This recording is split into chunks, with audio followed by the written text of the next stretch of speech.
অদ্বৈতাচার্যের সভায় সেখানে গিয়ে শাস্ত্রাদি অধ্যয়ন করে সংসার যে অনিত্য এইটা অনুভব করে নিয়েছেন, তার বোধে এসেছে। তিনি আর এই জন্য সংসার করবেন না, মনে মনে সংকল্প করে নিয়েছেন। কিন্তু পিতামাতা যখন তাকে আগ্রহ করছে, চাপ দিচ্ছে, তিনি কি করলেন? সংসার ছেড়েই চলে গেলেন সন্ন্যাস নিয়ে। শেষে তার নাম হয়েছিল শঙ্করারণ্য। শঙ্করারণ্যর নাম নিয়ে তিনি তীর্থ পর্যটন করতেন। একটা ওই বয়সের ছেলে যদি সংসার থেকে চলে যায় তাহলে পিতামাতার কেমন লাগবে? আর তো কেউ নাই, এক পুত্র বিশ্বরূপ আর এক পুত্র বিশ্বম্ভর। বিশ্বম্ভর তখন ছোট, 10-12 বছর, 8-10 বছর বয়স। বিশ্বরূপ যখন সংসার ছেড়ে চলে গেলেন, পিতামাতা খুব দুঃখী হলেন। কি করা যাবে? ছেলে তো চলে গেছে, ছেলেকে আর আনা যাবে না।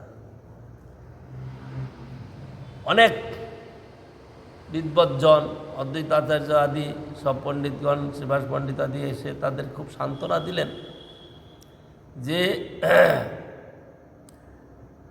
কোনো কোলে যদি বৈষ্ণব হয়, কেউ যদি সন্ন্যাস নেয়, তার পিতৃমাতৃকুল সব উদ্ধার হয়ে যায়। সুতরাং তোমার ছেলে যেটা করেছে উত্তম কার্য করেছে।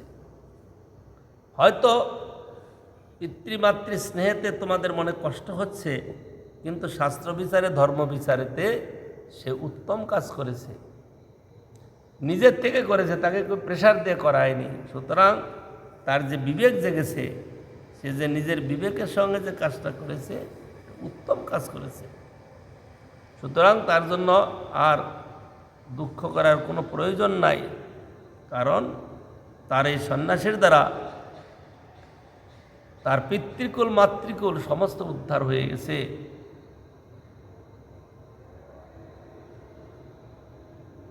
মহাপ্রভু তখন ওই বয়সেই পিতামাতাকে সান্ত্বনা দিলেন,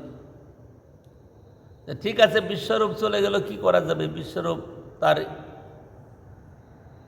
বৈরাগ্য এসেছে, বিরক্ত মন, সে বিরক্ত মনেতে তিনি সংসার ছেড়ে চলে গেলেন। কি করা যায়? আমি তোমাদের দুইজনের সেবা করব। 8-10 বছরের ছেলে যদি বলে পিতামাতাকে, তাহলে পিতামাতা তো সন্তুষ্ট হবে, মনে মনে সুখী হবে যে যাক, কমসে কম ও একজন আছে মুখে জল দেওয়ার জন্য। কিন্তু তারপরে আরেক ঘটনা ঘটে গেল। কি? একদিন ভোগের তাম্বুল, ভোগের পান দেয় না, ঠাকুরের ভোগে পান দেয়, তো সেই পান খেয়ে তিনি একদিন মূর্ছা হয়ে গেছেন, অজ্ঞান হয়ে গেলেন। তো অজ্ঞান হয়ে গিয়ে তো পড়ে আছেন, পিতামাতা তার মুখে জল দিয়ে কৃষ্ণ কৃষ্ণ বলছেন। তাতে সুস্থ হয়ে গেলেন। সুস্থ অপূর্ব কাহিনী বলছেন, কি যে বিশ্বরূপ এসছে, বিশ্বরূপ এসে আমাকে হাতে ধরে বলছে, ভাই তুমি চল, আমি যেমন সন্ন্যাস নিয়েছি তুই সন্ন্যাস নিয়ে চল আমার সঙ্গে। তো বললাম, আমি সন্ন্যাসের কি বুঝি, আমি তো ছোট্ট বালক মানুষ, হ্যাঁ, আর আমি যদি চলে যাই সন্ন্যাস নিয়ে, তাহলে পিতামাতা তো অনাথ হয়ে যাবে, তাদের দেখবে কে? সুতরাং আমি যেতে পারি না, আমি পিতামাতাকে সেবা করব, আর আমি সন্ন্যাসের কী বা বুঝবো, এখন বালক আমি, আমি তা করব না, আমি গৃহস্থ হয়ে পিতামাতার সেবা করব, তাতেই ভগবান সন্তুষ্ট হবেন। এই কথা যখন মহাপ্রভু বলছেন, মানে ওই মূর্ছিত অবস্থায় বিশ্বরূপ বলেছে, ঠিক আছে যাও, তোমার সন্ন্যাস করতে হবে না, তুমি বাড়ির পিতামাতার সেবা করো। আরো বলে দিলেন কি, পিতামাতাকে আমার প্রণাম জানাবে, কোটি কোটি নমস্কার, কোটি কোটি প্রণাম জানাবে। এইরকম লীলা অনেক করছেন মহাপ্রভু। লীলা করে জগৎজীবকে শিক্ষা দিচ্ছেন যে কি পিতামাতার সেবা করাও কর্তব্য। কতদিন? যতদিন তুমি গৃহস্থাশ্রমে আছো, ততদিন যদি তুমি পিতামাতার সেবা না করো তাইলে অপরাধ হবে। কিন্তু তুমি যদি সৌভাগ্যক্রমে বৈরাগ্যের উদয় হয়েছে, তুমি সেই বৈরাগ্যের বশে যদি পিতামাতাকে ছেড়ে হরিভজনের জন্য যদি গমন করো, তাহলে সেখানে দোষ স্পর্শ করবে না।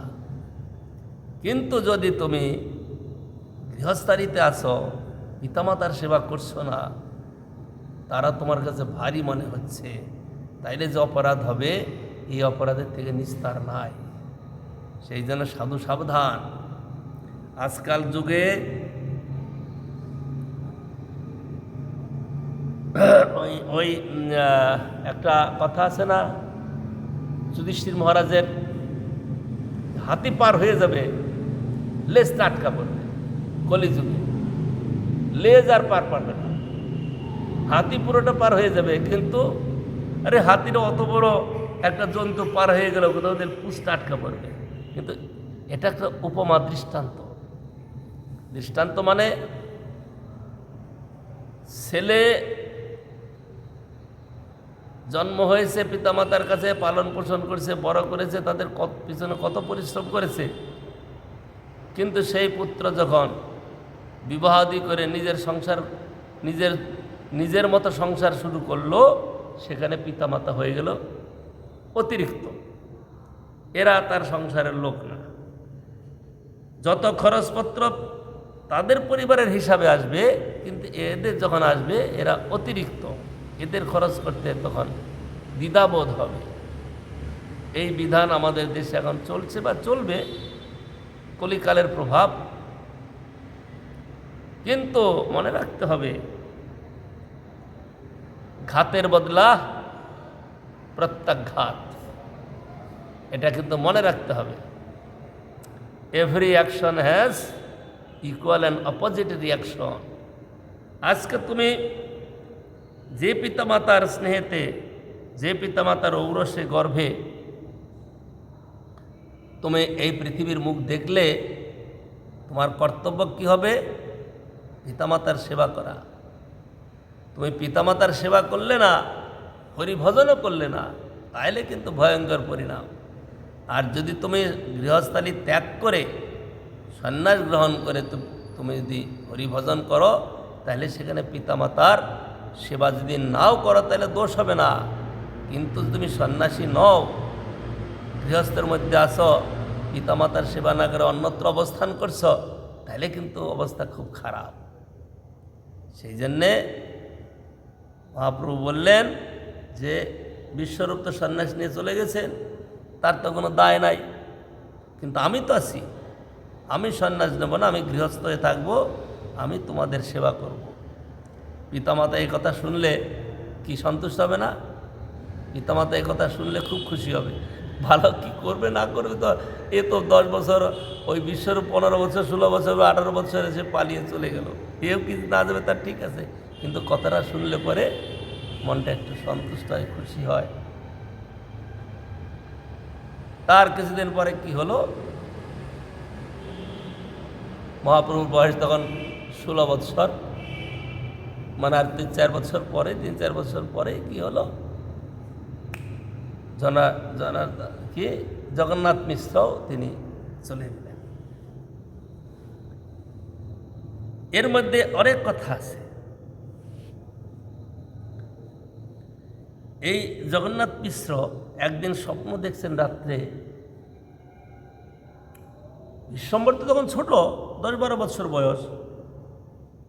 অদ্বৈত আচার্যাদি এসব যত বৈষ্ণব আছেন সকলে মিলে এক বিরাট নগর সংকীর্তন হচ্ছে।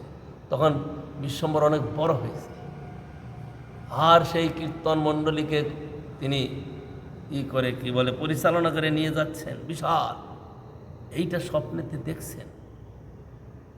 এটা স্বপ্নেতে দেখে তিনি মনে মনে ভাবছেন যে বিশ্বম্ভর না বিশ্বরূপের মতো হয়ে যায়। কারণ শাস্ত্র জ্ঞান আদি হয়ে গেলে তখন তো তার সংসারের প্রতি তার আসক্তি থাকবে না। এইসব স্বপ্ন দেখে তারপরে দেখছেন সন্ন্যাসের স্বপ্ন। যখন সন্ন্যাসের স্বপ্ন দেখলেন তখন তিনি চিৎকার করেছেন, না না না, আমার ছেলে সন্ন্যাস হতে পারে না। তখন সচিমাতা জিজ্ঞাসা করছেন, কি ব্যাপার? বলে, আমি স্বপ্নে দেখলাম যে এরকম বিশ্বম্ভর অদ্বৈত আচার্য আদি ভক্তদের সঙ্গে নগর সংকীর্তন করছে, তারপরে দেখছি আবার তিনি সন্ন্যাস নিয়ে চলে যাচ্ছে। তখন সচিমাতা বলছেন, তুমি স্বপ্ন দেখতে পারো, কিন্তু নিমাই কখনো সংসার ছাড়বে না। কারণ পড়াশোনায় তার যারা এত মতি, পড়াশোনা করে জ্ঞান লাভ করে কে সংসার ছাড়বে নাকি? তখন সে অর্থোপার্জন করবে আর সংসার করবে। কিন্তু জগন্নাথ মিশ্রের মনে সেটা ভালো লাগলো না। কিছুদিন পর কি হলো, মিশ্র পরলোক গমন করলেন। এখানে একটা বিশেষ বুঝবার ব্যাপার, মহাপ্রভু তিনি স্বয়ং ভগবান, তিনি স্বাধীনভাবে লীলা করবেন। জগন্নাথ মিশ্র যদি প্রকট থাকতেন, যে লীলা হয়েছে সেই লীলা হতো না। সেই লীলা যখন হতো না, তখন তার নিরঙ্কুশ যে লীলা সেটা বিস্তার হতো না, প্রকাশ পেত। সেই জন্য জগন্নাথ মিশ্র পূর্বেই চলে গেলেন। ভগবত ইচ্ছায় তিনি তার স্বধামে চলে গেলেন। সেই সময় মিশ্র যখন পরলোক গমন করলেন, তখন মহাপ্রভু খুব ক্রন্দন করলেন পিতৃশোকেতে। আর সেই সময় দুইজনেরই খুব শোক হলো, কারণ তাদের পালন পোষণ করার জন্য আর কেউ নাই। তাদের কে দেখবে? এই 10-12 বৎসরের বিশ্বম্ভর আর সচিমাতা অকুল পাতার উপরে কে দেখবে? তাদের কে খাওয়াবে, পড়াবে? কিন্তু বন্ধু বান্ধবগণ এসে অনেক প্রবোধন দিলেন, অনেক প্রবোধ বাক্য বলে তাদেরকে সান্ত্বনা করলেন। তারপরে বিশ্বম্ভর পিতার কার্য আদি সমস্ত বৈষ্ণবগণের সহযোগিতায় সমাধান করলেন। তারপরে তো লেখাপড়ার খুব জোর কদমে চলছে। লেখাপড়া তখন জোর কদমে চলছে। একদিন ওই গঙ্গা পূজা করতে যাবেন, বলে, মা আমাকে গঙ্গা পূজার সামগ্রী ফুলমালা আদি দাও। বলে, বাবা একটু দাঁড়াও, দিচ্ছি। আর যাবে কোথায়?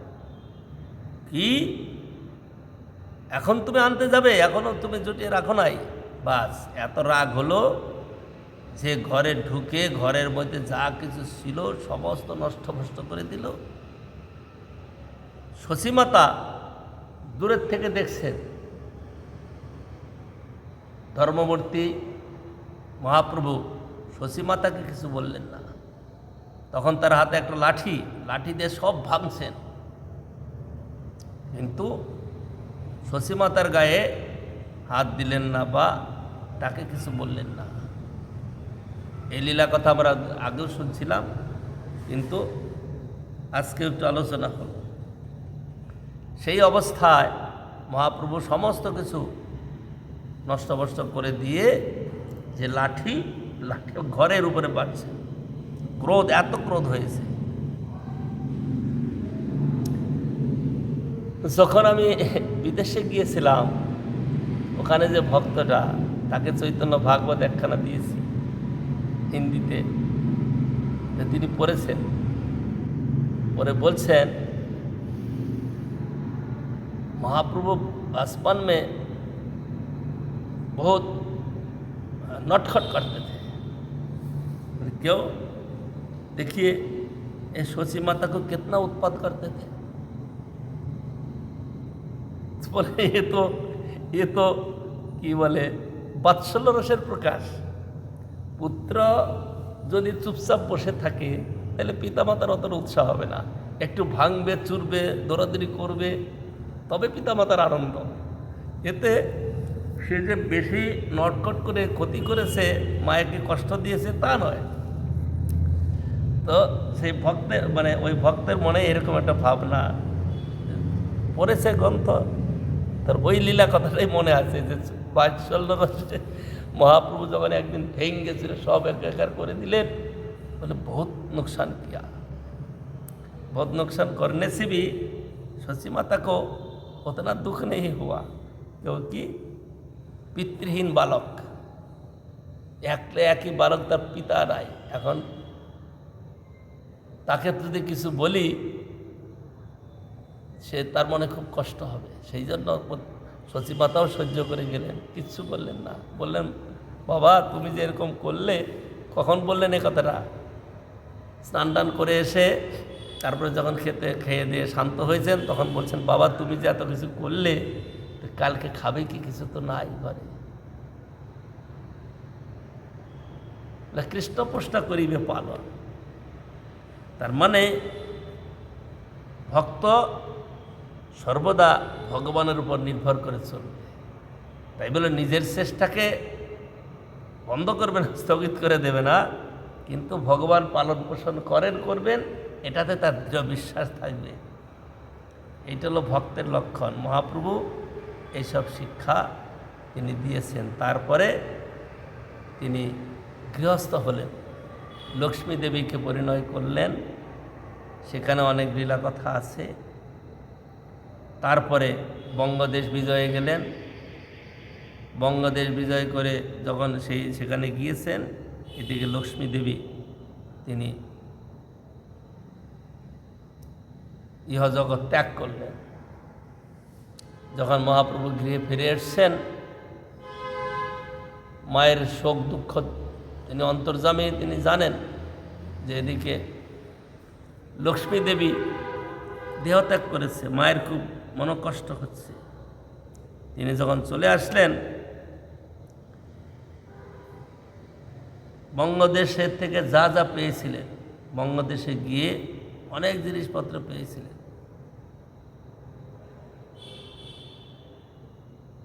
সেসব এনে মাকে দিলেন, কিন্তু মা কিছু বললেন না। তারপরে স্থানীয় ভক্তরা মহাপ্রভুকে জানালেন যে লক্ষ্মী দেবী অপ্রকট হয়েছে। তারপরে সকল লোক যখন চলে গেছে, মহাপ্রভু মায়ের কাছে গিয়ে মাকে সান্ত্বনা দিচ্ছেন, মা এ তো জগতের নিয়ম, কেউ তো চিরদিন থাকবে না, চলে গেছে তার ভাগ্য। কারণ পতির সামনে যদি পত্নী যায় তার সৌভাগ্য, সেই জন্য দুঃখ করার কিছু নাই। মহাপ্রভু মাতাকে এরকম বুঝালেন, এরকম বুঝিয়ে মাকে শান্ত করলেন। তারপরে কিছুদিন পরে তিনি বিষ্ণুপ্রিয়া দেবীকে বিবাহ করলেন। বিষ্ণুপ্রিয়া দেবীকে বিবাহ করে তখন তিনি গেলেন গয়াতে। গয়া থেকে পিতৃপিণ্ড দান করে যখন ফিরে আসলেন, তারপরে তার চলল আরেক লীলা। সেই বিপ্রলম্ব লীলাতে মহাপ্রভু কোথায় বিষ্ণুপ্রিয়া, কোথায় বাতা, সমস্তকে মনের থেকে সরিয়ে দিয়ে একমাত্র কৃষ্ণ প্রেমেতে বিভোর হয়ে থাকতেন। সেই লীলা কথা আমরা পরবর্তী প্রসঙ্গেতে শ্রবণ করব। আজকে এই পর্যন্তই থাক। বাঞ্ছাকল্পতরু ভৈরব কৃপা সিন্ধু পতিতানাং পাবনেভ্যো